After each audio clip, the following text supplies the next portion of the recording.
MC college থেকে আমাদের বাসার কাছেও কিছুটা শব্দ আসে, কিন্তু সত্যি এই লাইভ তো দেখলাম।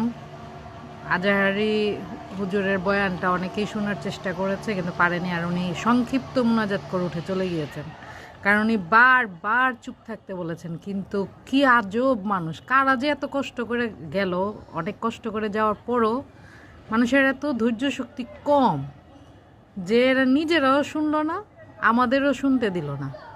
এত বিশৃঙ্খল একটা পরিবেশ বানিয়ে ফেলেছিল। মানুষের এত দিনের একটা ইচ্ছা নষ্ট করে দিল। বয়ানটাও তো শুনতে পারলামই না, মোনাজাতটাও না। আল্লাহ এদের হেদায়েত দান করুক। এমন দিন কি আর আসবে? এমন সরাসরি বয়ান শোনার সৌভাগ্য হবে? সিলেটবাসী বা যারা যারা ওখানে গিয়েছে এগুলো করেছে, পুরো সিলেটবাসীকে কলঙ্কিত করে ফেলল। আল্লাহ এদের হেদায়েত দিক। মনটাই খারাপ হয়ে গেল।